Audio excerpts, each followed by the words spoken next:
Irmãos, a paz do Senhor Jesus, alguns pastores, uns de má fé, outros por ignorância, estão promovendo uma verdadeira histeria religiosa no meio dos evangélicos. Por quê? Porque eles estão fazendo vídeos na internet, postando vídeos na internet, dizendo que está acontecendo uma perseguição à igreja, uma caçada à igreja, para fechar a igreja, prender pastor. Por que isso? Por causa do isolamento social. Amigo, preste atenção. Na época dos apóstolos, ali tinha perseguição religiosa. Por quê? Porque os apóstolos estavam sendo proibidos de falar do nome de Jesus, de pregar a doutrina de Jesus Cristo. Não é o que acontece hoje. O problema não é Jesus, o problema não é o culto, o problema não é o que você crê ou deixa de crer. Porque você tem liberdade de religião, liberdade de expressão, de crença, de culto. Você tem liberdade de culto, entendeu? O problema é a pandemia. E a aglomeração, isso é uma recomendação médica, a aglomeração faz com que o vírus, a Covid-19, venha espalhar ainda mais, entendeu? Não é só a igreja que as pessoas querem que pare, não é só o culto que tem pessoas que querem que pare. Escolas foram paradas, as pessoas também não querem que abra as escolas. E aí, a escola está sendo perseguida? É claro que não. Não teve desfile de escola de samba? E aí, as escolas estão sendo perseguidas? É claro que não. Nos jogos de futebol, não está sendo permitido as pessoas ir lá para assistir o jogo, na arquibancada. E aí, os times de futebol estão sendo perseguidos? Então isso é uma bitolação, é uma estratégia política. Para quê? Qual a finalidade disso? Para dizer que a igreja está sendo perseguida no Brasil e qual é a solução? Votar no determinado candidato, que esse candidato vai te proteger. Irmão, ainda que a igreja estivesse sendo perseguida no Brasil, o crente, ele não vai recorrer à política.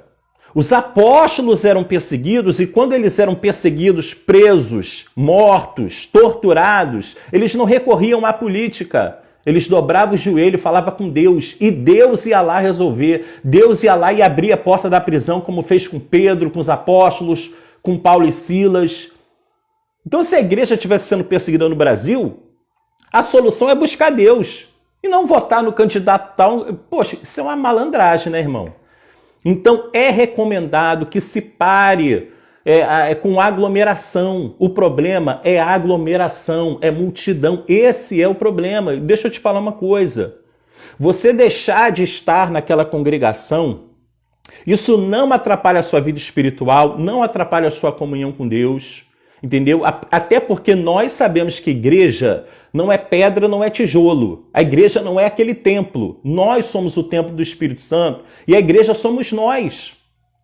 Essa igreja, ela não fecha. Entendeu? Então, você vai ver na Bíblia, o que Jesus ele fala? E tu, quando orar, entra no teu quarto, fecha a tua porta e ora a teu pai em secreto e ele te recompensará. Então você se isolar não te atrapalha espiritualmente, pelo contrário, isso te fortalece. Nós evangélicos sempre tivemos esse costume. Quando a gente quer buscar mais a Deus, a gente se isola. Moisés ficou 40 dias no monte, isolado, e recebeu as tábuas da lei. Noé com a sua família ficou dentro da arca. Não sei quantos dias, mais de 100 dias ali. O dilúvio durou 40 dias, mas eles ficaram muito mais tempo na arca. E aí? E Deus estava na arca. Então agora é a hora da igreja ficar na arca. Por quê? Porque fora da arca está acontecendo um dilúvio, que é uma pandemia, que matou 200 mil pessoas, quase 300 mil só no Brasil. Eu quero lembrar que na Coreia do Sul, um pastor evangélico, ele foi responsável por 60% dos contaminados pela Covid naquele país. Por quê? Porque o pastor pegou missionários e enviou para a China para orar, para curar os doentes lá.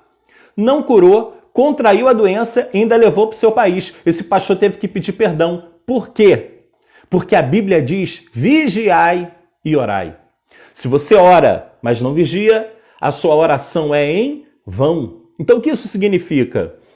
Eu sei que tem uma pandemia. Aí eu vou falar, mas eu confio em Deus para me proteger. Eu confio em Deus para me curar. Aí por isso eu vou para uma aglomeração? Aí eu estou tentando ao Senhor. Entendeu? Vigiai e orai.